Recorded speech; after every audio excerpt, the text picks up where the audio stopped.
I think we're here. I think we're live. So we'll see if this holds up.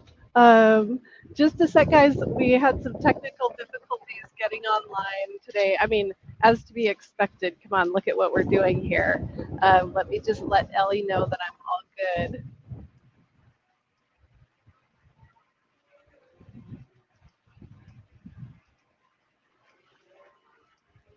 All right. Um, well, hi. I am going to do a quick check. Let's see if you can hear me. Um, I was hoping to have a little bit more sophisticated setup going, but our satellite internet didn't really connect. It didn't really connect this morning. So actually, that reminds me, I got to go turn off our van Wi-Fi. So just a sec, I'll be right back.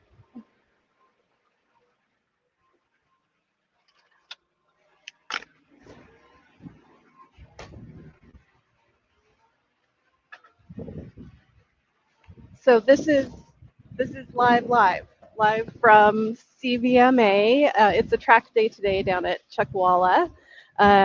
We're near Desert Center, California. So about a little less than an hour outside of Indio. And this is where we go in the winter to train and to race. So let's see, I see we have a couple folks joining. If anyone can hear me, let me know that in the comments. I have a noise canceling Bluetooth on me, and then I'm going to try and go mobile, in which case I'll have an external microphone. So I don't know how the audio is going to work. I don't know how any of this is going to work. This is the first time I've tried to do this with this tech setup from the paddock. So Kate can hear me. Hi, Kate. I was just thinking about you this morning and wishing you were here. I think you'd love it. All right. So let me see if I can get one more device added, because I wanted to actually be able to take you on a little tour of where I am today. We will get to the OKR stuff, but in preparation for today, I did a poll and I asked, oh, let me see, I'm in the wrong spot. So let me see here. I got to add somebody, invite. There we go. I got to type something in, so bear with me for just a sec here. Okay. And then we'll see if we can get our mobile rig going.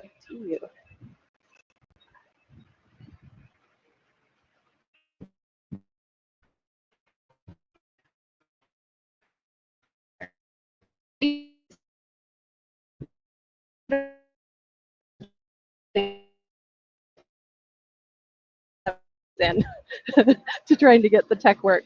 Now I know. Okay, so we're one step closer here. Okay, okay. We've got, awesome. Okay.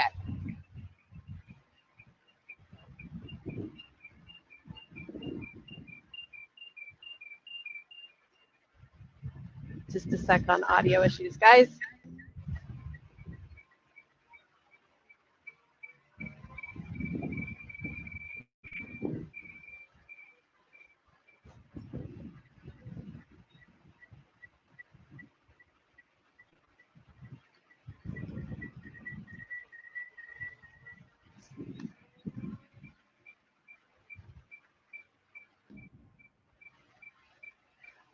All right, so Kate, if you're still on, are you getting an echo on audio, or is it all good? And hello, we've got a couple other folks joining. Sorry that the tech adventure this morning has been something else, so I'm just trying to make sure that we're all set up. Hopefully right now you can hear me, you can see me, and then I'm gonna do, oh, let's see. We're gonna try. Yep, we're in business, guys. Okay, so we've got a mobile rig. We've got no echo.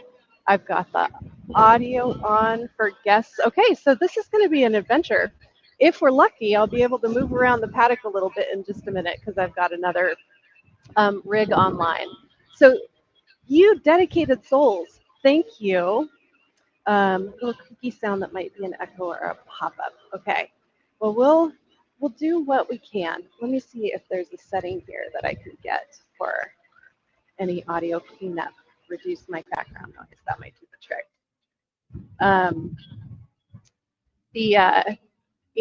This is, like I said, this is from a hot motorcycle paddock. We have generators running, we have bikes running, so it is going to be a little noisy, a little different than my usual Goal Fridays. Hi, Trina. I'm so glad you're here. All right.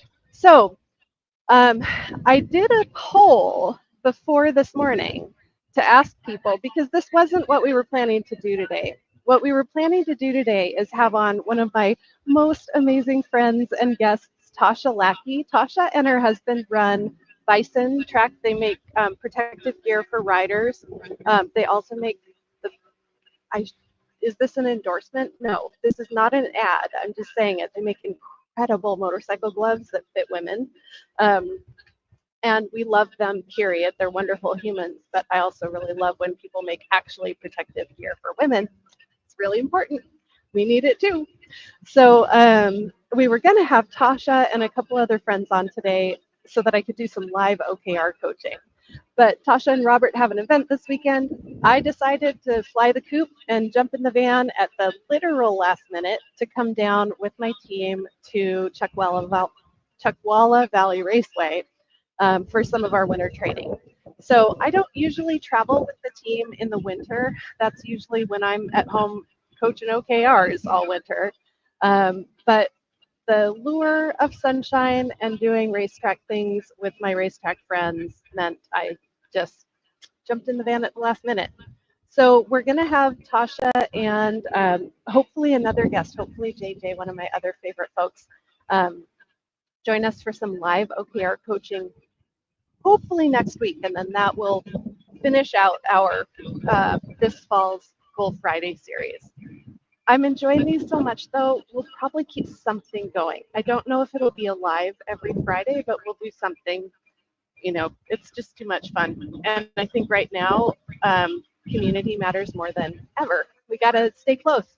So I'll find some way to keep Goal Fridays going. It might be live. I'm having fun with these. We'll see. We'll make that decision. All right. So the poll that I did to ask what you all wanted to know had 3 options. And I can't remember what the other one was, but the 2 that got the most votes were, I want to see your OKRs. So an OKR coach's OKRs. So we're going to do that today. And then one of the other options was WTF motorcycles, because people who know me in my professional life don't all know that I have this other life in professional motorcycle road racing. I'll answer that second one first, and then we'll get into OKRs. And then this is like AMA style, ask me anything. So questions, you can send them on through in the comments. Also, in case we have anyone join who I don't already know, hi, I'm Sarah Lobkovich. I am a strategy coach. I am an OKR and goal setting hella nerd. And for 2025, I'm going to be putting to use my new credential as a nationally board certified health and wellness coach to bring behavior change for goal achievement into my practice. So I've got some kind of exciting news coming up. I've mostly worked with large corporate clients in the past, but we're putting together a rhythm for 2025 for our smaller clients and solos. So that'll help you through goal setting in Q4 and Q1, and then goal attainment, my friends, in Q2 and Q3. So stay tuned for more on that next week. I lost my train of thought. So so that was, introducing myself. So that's my day job life. I work in goal setting. I help purpose-focused organizations and individuals achieve the change that they want to make in the world. And I absolutely love what I do. My other life is out here and in professional motorcycle road racing. So Now I am a team owner and team principal for CW Moto Racing. My husband and I started CW Moto. I'm trying to remember. He started the business in, I think, early 2020. It was right at the beginning of the pandemic, out of our garage. So he worked out of our garage for the first year. We started our national race program the following year in 2021. So we've operated in the U.S. National Series in 2021, 22, 23. And then we didn't operate our team this year. Chris worked with the Royal Enfield Build Train Race program, which is awesome. It's a like a series, or it's a class in our U.S. National Motorcycle Road Racing Series, Moto America, that helps get women into the sport of motorcycle road racing. And it's an indication of whether it works. We actually have 2 BTR riders here in our pack winter testing right now.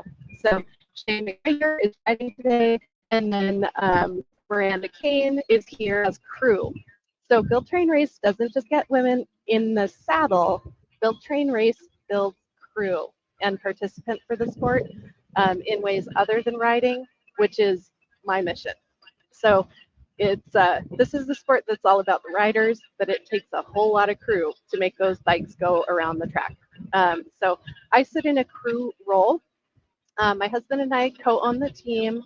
It's hard to say we co-own it. We do because we're married and it's a community property state. He does the 99% of the heavy lifting. I serve as team principal, so I handle politics, I handle sponsor relations, I do fundraising, and when I say politics, when we're at race rounds, if we get called to race control, I'm the one that goes. So if we have any issue with rules or with conflict, or that involves interfacing with people beyond our team, that's usually my job. So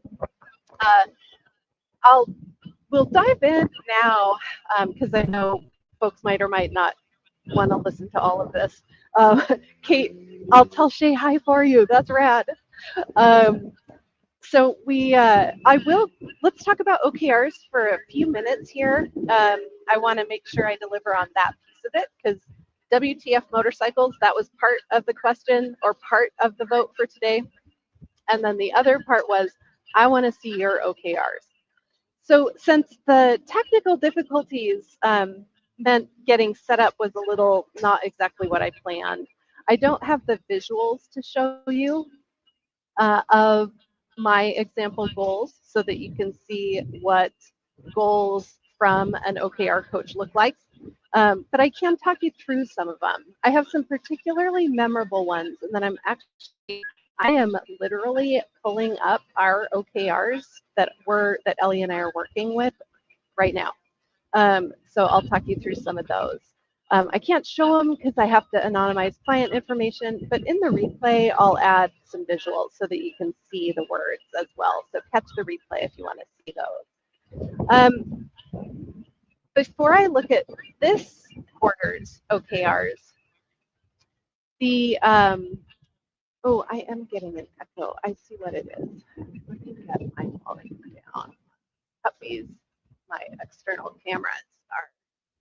I'm like, I hear my voice. This is weird. Okay, hopefully that does it. Okay, so OKRs that have been particularly meaningful for me as an OKR coach in the past. When I say OKRs, for folks that are new, because I see our numbers are going up. Hi, I'm Sarah. I'm an OKR coach and strategy coach. I'm in the desert center-ish, California for Chuckwalla Valley Raceway Association's winter race series. But I'm also here talking about OKRs today. So we'll get back to motorcycles at the end. A couple of the objectives and key results that have been particularly kind of relevant and meaningful for me. One of them was the first one that changed everything for me. I was working in advertising at the time. I was in a creative agency. Shout out to all my peeps. I love you guys. It was basically out of all the W-2 jobs I've ever had, it was the hardest, but also the best, and the place where I was most at home and doing work that was it's hard to say my calling, because I think this is my calling, but man, I've just never been in a place where I had such great colleagues. I've got great colleagues everywhere, but those agency days, we were in it together.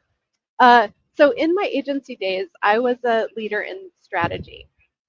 And one of the things that was my responsibility, I did a lot of pitching. So a lot of our new business work. So I would develop a pitch. The whole team would work really, really hard, develop a pitch. We'd make the pitch. We might win. We might win and then lose in procurement. So we might win based on the work and lose to red tape. And sometimes we lost. And I think in 1 year, I did 26 or 28 pitches during one of my agency gigs. So it was high volume. I joke, Jason Carmel was one of my mentors, amazing dude, helped me find my voice for public speaking. So love you, Jason. And Jason, I think Jason was who called us the guy on a plane. We're the guy on a plane. We get on a plane. We don't always know where we're going. We don't always know what's on the other end. The office tells us at some point, we prep and we walk into the room and we do the thing. So I did that job for a while. And what I found was, pitching and pitching and pitching and wrestling with, doing so much work for every pitch. I was really getting to a place of burnout. There was just so much waste, so much labor and human labor waste. So when I first started playing with setting objectively measurable, kind of quantifiable data-based goals for my own work, one of the very first ones I set was that 100% of the slides that I create for pitches are not single use. So every single slide, and you can't make, this is why they're stretch goals. You can't say 100% because some of them are going to be very specific to the creative work of the client. But I set the goal for myself as a stretch goal, 100% of my slides are reusable. And what I found in working toward that goal was it encouraged me to develop frameworks that I could reuse. It encouraged me to not overwork the work because it reminded me to keep perspective about, a lot of this is not ever going to get used, it's going to get used in a meeting and then it's never going to get seen again. So I could help myself manage my fidelity. And that really, I'm sitting here talking to you today about OKRs because of that goal that I set for myself. It actually helped me turn around a pretty serious case of burnout. But the other thing it did is it gave me a different sense of ownership about my work. Because when I went in, to do pitch work, I could look at it and say, okay, this is obviously, we're doing this pitch work to win the work for the client, and to win the work for the agency. And what framework am I going to get out of this one? What IP can I develop that's new, that I can reuse? So it really helped me reconnect with my intrinsic motivation in my work and career. And then once I felt that again, man, that's how I, found the courage and sometimes I think insanity to decide to become self-employed and do what I do today.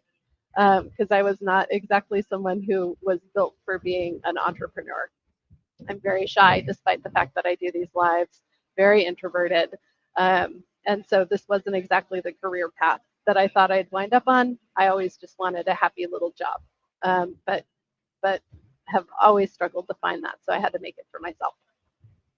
All right, so that's one of them. That key result was one of the ones that changed everything for me.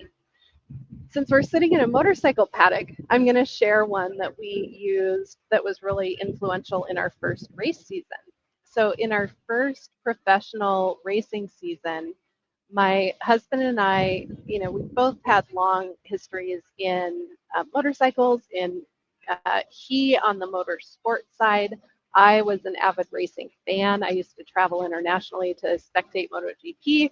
I'm still a huge racing fan, and I've been a rider since 2021. No, sorry. I've been a rider since 2001. Oh my gosh, that's a long time ago. So we had a background in motorcycles and some experience in performance riding. My husband has race experience on the car side. I was a race fan, so I'm the imposter in this scenario. I have learned how to do my job, though. Learned a lot over the last few years. So he has a wild idea for us to start a team. Here we are. We're operating as we speak. We've got everybody's in the paddock right now, so we don't have anybody on track at the moment, but there will be folks on track before we wrap this live. So one of the goals that we set in that first race season, it was one of our key results was we make 100% of our grids. And again, a key result is a measurable stretch goal. It's not necessarily fully within your control. And when we set it, we are acknowledging it's not fully within our control, but we're going to try our darndest to achieve it because that's how we make progress and succeed.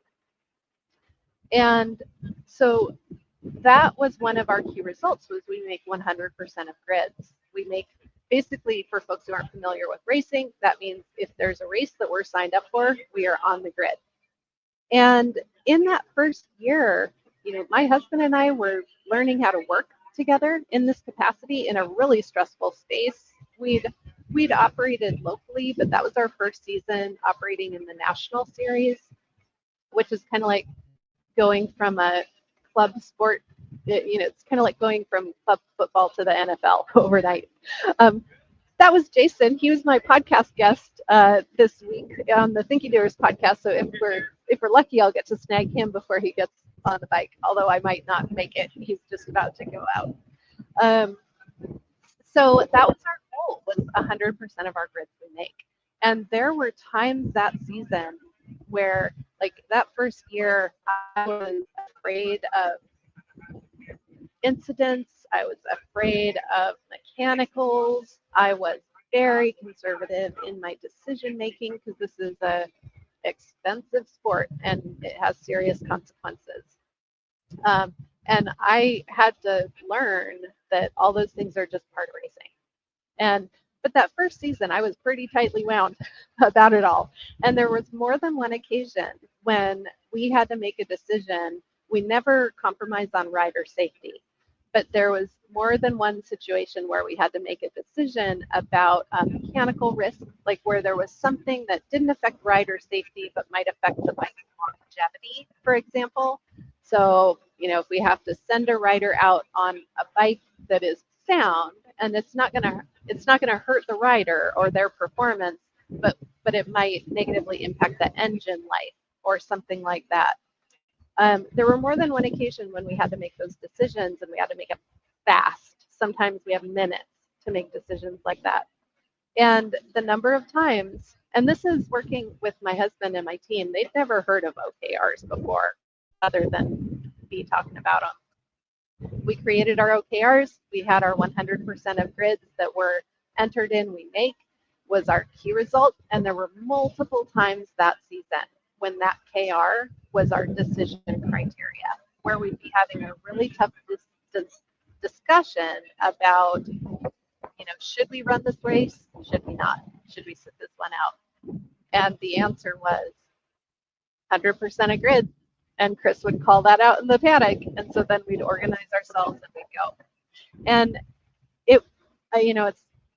it's funny to say in retrospect, that was a really significant goal in my becoming a sport on the professional side and learning what it takes. So that goal was really important and transformative for me because he was right. We got to run. That's how we do this, is we show up and we put the bike on the grid and we put the rider on it and we go. So it's not about preserving engine life. It's about going faster every time we go out. So it helped me, you know, that first season helped me wrap my head around what it means to be out here in high performance environments, in, you know, high stakes, high performance, where what matters is that we go around the racetrack faster than anybody else. And that's the other piece of the OKRs for me. I learned a lot about why OKRs are important by working with them in motorsport, because these guys and gals don't show up P1. They don't show up winning races. They have to lose a lot to get skilled enough to win races. And so I try to remind my business clients that when they're, you know, wrestling the idea of conception, creating, creating goals that we might not achieve. I hear this all the time from leaders. We can't set goals that we don't know we can achieve, because it'll be demotivating if we don't achieve them. It's actually not evidence-based. So I think that comes from, we all get conditioned that our, you know, our goal performance has to be a certain thing for us to earn our bonuses and to keep our jobs. So we get conditioned about this conservatism with goal setting. And in some organizations, it's not safe to set stretch goals and then not achieve them. But in high performance environments and in performance environments where what matters is the result, you got to fail a lot before you're going to achieve what you're aiming for. So working with, you know, it was so ironic. I didn't expect to learn so much about high performance, about OKRs, you know, high performance, yes, but about my day job. I never imagined how much I'd learn about it out here in the motorcycle paddock. All right, so let me know if you have any questions.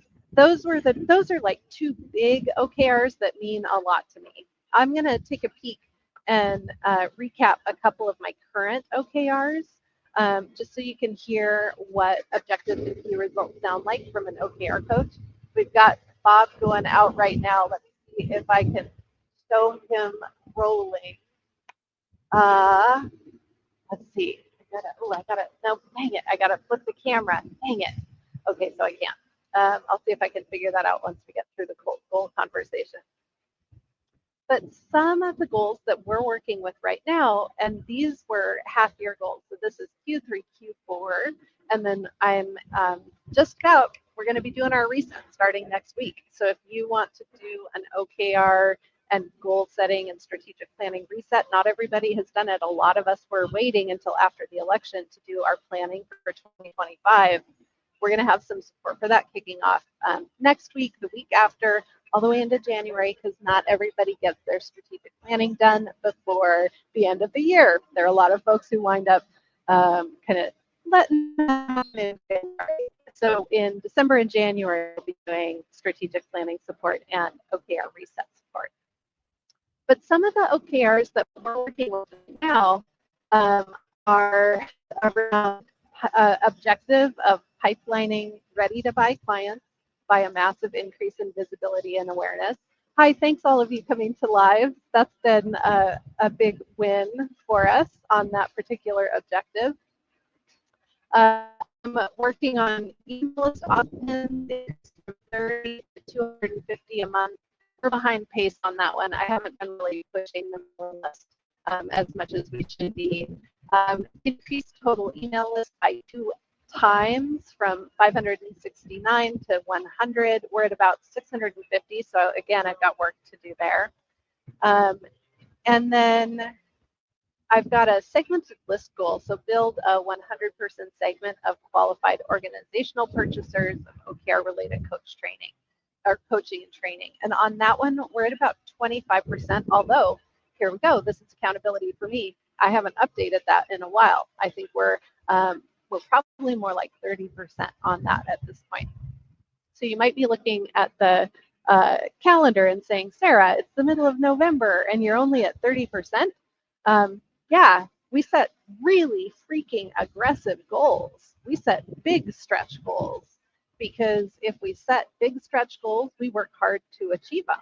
And from there's not a lot of research on this stuff, but from what little kind of observational data there is, what we find in the field is that if you set aggressive goals that are still at the point, they're not impossible, they're at the point where it's what could be possible if everything goes right.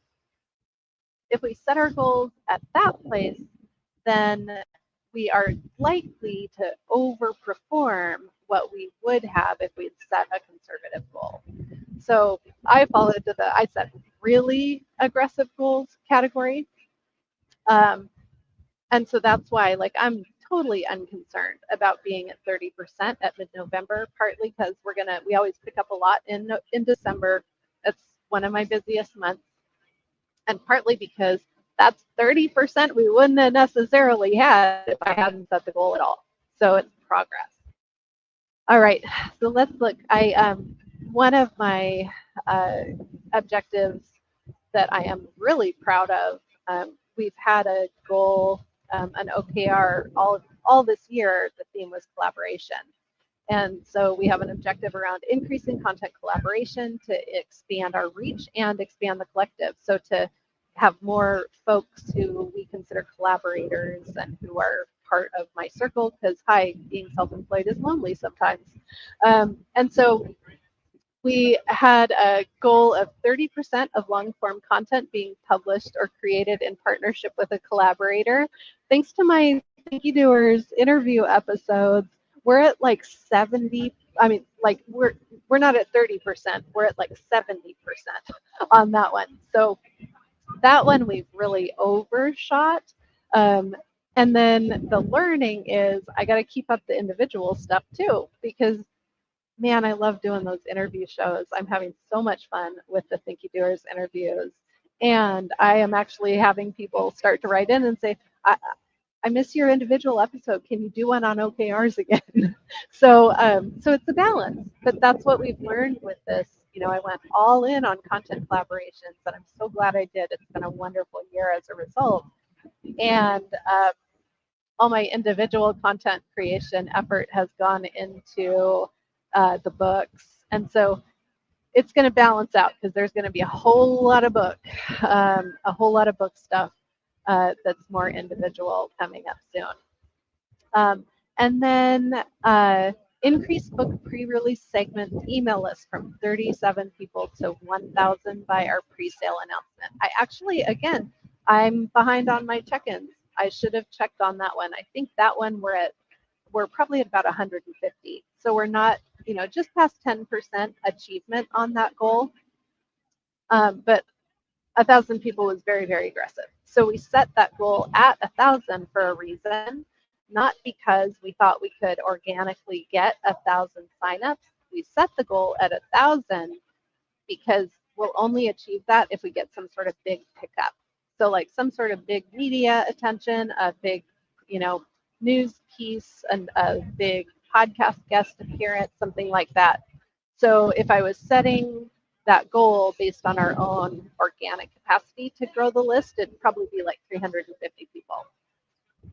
But we set it at 1,000 because we're working on having one of those big bumps. And so we don't say that in the goal. We just say what's important is achieving 1,000 people on that pre-launch list. But we know to do that, we're going to have to do more than just incremental and organic work. We know we're going to have to be seeking those big appearances and trying to land one of those big bumps. Also, hi, Teresa. I wish you were here. I wish I could have kidnapped you out here this weekend. So one of these days, we're going to make it happen.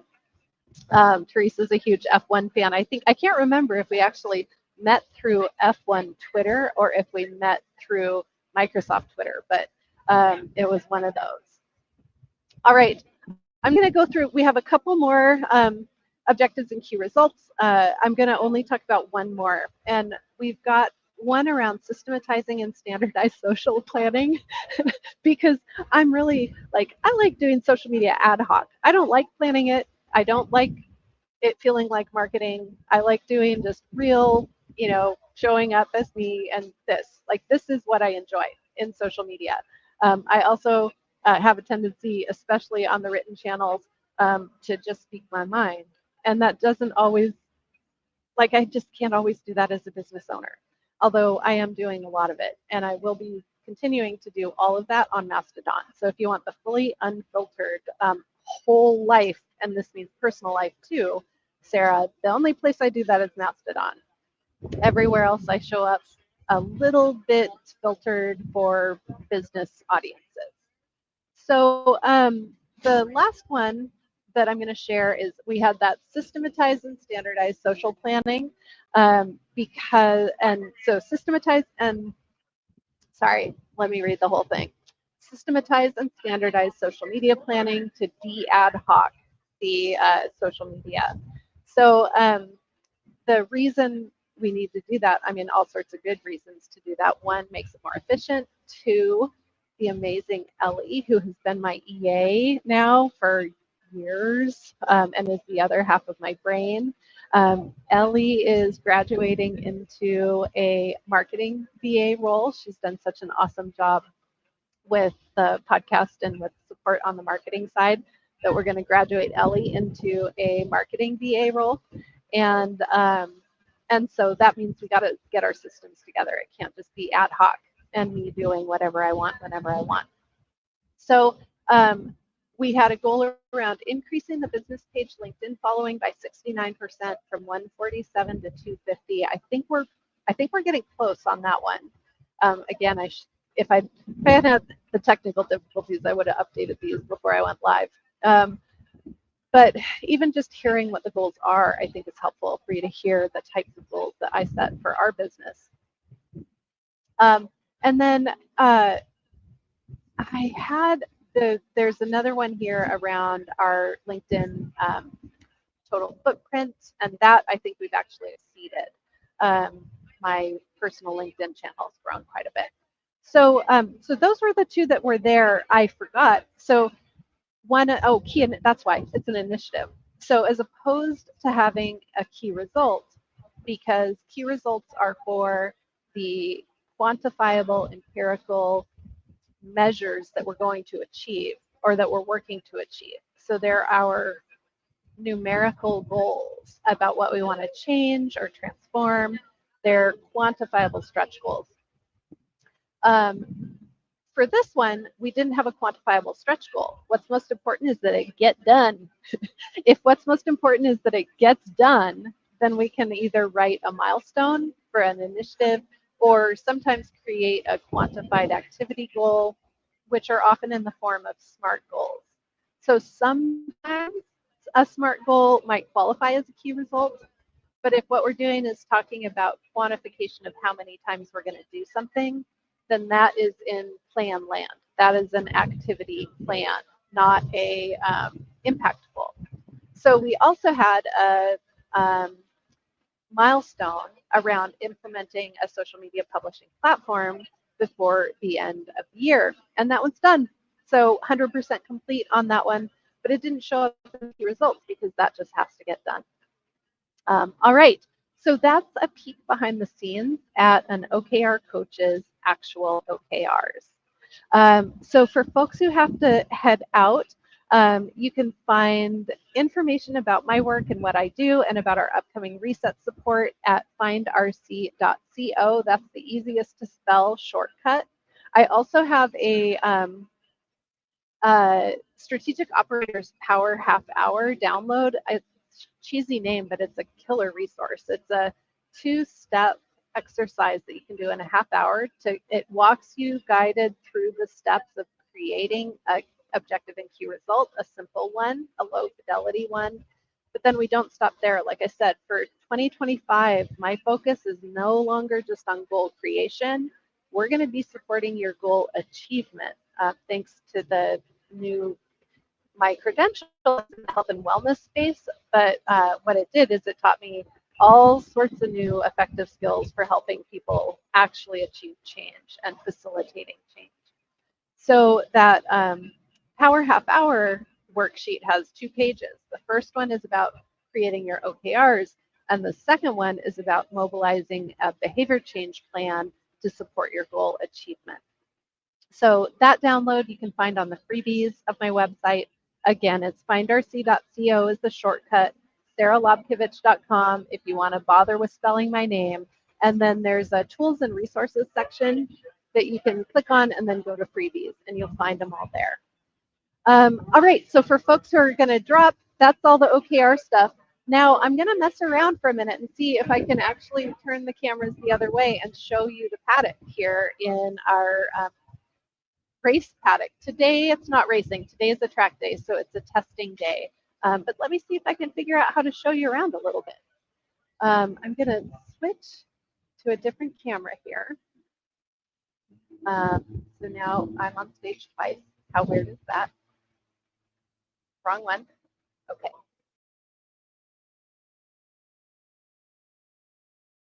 Oh, dang. I have to keep me in two places for you to be able to hear me. So let's see here. Oh, okay. Closer. What I was trying to do is get those switched. Maybe, okay. So let me, dang it, guys. This might just get really low-fi here. I don't know how to. There we go. Okay. Oh, I think we got it. So now, hopefully, you can still hear me on my original line and then see me on the line that I'm going to take you on a little paddock tour with. But what we got to do is, oh, dude, we're in business. Okay, flip the camera around. So this went vertical.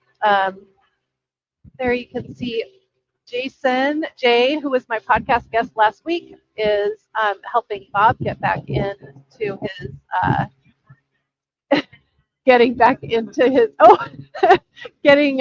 Bob just came off track for a track day session. Jay caught Bob on his bike and then was wheeling his bike into the wrong bay. So riders, although you gotta love a rider who helps catch his colleagues and helps out here in the paddock. And then Miranda is putting the bike on the stand right now. I'm gonna switch to a different microphone. I don't know if it's gonna work to see if I can go mobile.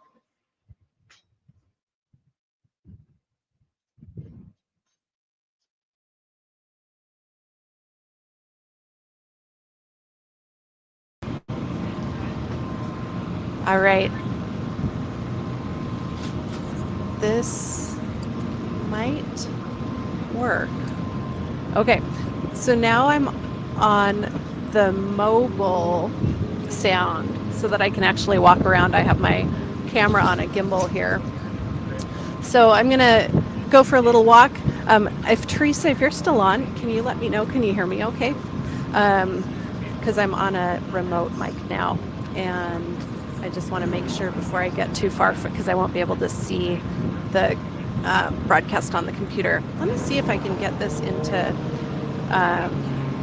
landscape. Okay, I'm going to see if I can make a switch here so that you can, so we'll be out of vertical for a better live view.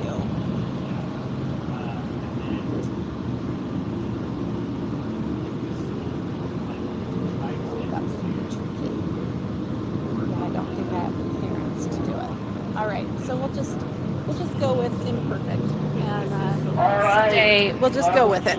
All right, so I'm going to go for a little walk. If you get queasy, I'm going to be moving here for a minute. So I'll try and be as smooth as possible. The day today, so today's a training day, it's not a race day. So I don't know, you might be able to hear over the AP or the PA system. They're calling for new racers. So there are folks, including Bob. So the bike that we're looking at right now is Bob's. He's in new rider school today so that he can earn his race license here at CVMA. And that's Bob's Aprilia. There's Miranda when the bikes come off. Hi, Miranda. When the bikes come off, we have to check tire pressures, put the tire warmers back on. Out here, especially this time of year, we need a little extra heat in the tires. It's actually going to be a beautiful day today. The sun's already heating up. But most of the race tires that we use have to be pre-warmed. They're a special compound and a special setup that requires pre-warming. And now you are looking at the CW Moto Yamaha R1. This is the bike that Jason Uribe is riding with us this winter here at Chuckwalla. The guys had a pretty darn good first round last time, so we've got high hopes for this weekend. Jason will be doing some practice today on the bike and then racing this weekend with us. And again, Jay was my guest on Thinky Doers this week, so you can go have a listen. He was an awesome guest for a peek inside the brain of a professional motorcycle road racer. All right, so I'll just show you a little bit of our paddock. We are in the beautiful sunny CVMA paddock here. It's actually the first time I've been down here. Like I said, I don't usually make it down for winter testing because I've got so much to do at home and at the home office this time of year. But see, Chuckwalla here has, down at the end there's garages. There are folks who've built out like full-on condo garages. So it's kind of the life of luxury here. I had a freaking hot shower this morning. The number of times I get hot showers at racetrack is not very large. So this is a really good day in my world. And then our working paddock, you can see we've got two riders. Vanessa and Bob are down on the end here. And then Shay McGregor is out on track as we speak. Vanessa is also. You can see Paul, who we work with on data, and then my husband, Chris, there, our crew chief, is in the background. And we've got Jason's Bay down here on the side. So let me see if I can find somebody to talk to for a minute. I didn't warn anyone that this might be happening, so we'll just put these guys on the spot. And we've got Jay. I've got a terrible camera angle. Let me see if I can fix this. And you met Jay on Thinky Doers this week. And then we've got Miranda Kane. Is there anything you want to say to the internet this morning? Ooh, to the internet. It's a beautiful day here at Chuckwalla, a little windy, but so far all the bikes are coming back shiny side up, so we're happy so far. Everyone's kind of doing some early morning testing and adjustments, so just here to have some fun. I do have to say, let's forget about that shiny side up comment. We don't want to jinx ourselves here. All right, so I'm going to take it home, and just a sec. Yeah, I'm going to take it home. I'm going to get back to, I have day job work I got to do today. But thank you so much for joining. This has been wacky to try and do, although now I think we've shown that we can do it. So hopefully I'll have other lives coming at you from the motorcycle paddock. And thanks for tuning in for this experiment. I really appreciate especially the friends that jumped on. Thank you, and Ellie being on outside of your shift time. I hope you have a great weekend. All right, so thanks all. It was great to see you. Check out that the Strategic Operators Power Half Hour. It really is. It's something that, like, when I put that together, I had friends tell me I should charge for it. I shouldn't give it away. But I feel like it's really important to help as many people as possible, especially right now. So that is out there on the freebies page, and I will see you next week hopefully next week. If guests are available, we'll do it next week for the last Goal Fridays session of this fall with Tasha Lackey from Bison and JJ, one of my community members, and then maybe you, if you would like some help with your OKRs. I'll be doing live OKR coaching with real folks for the next Goal Fridays, which is the last in this fall series. All right, thank you so much for tuning in. Have a wonderful weekend, and I'll see you next time. Bye-bye.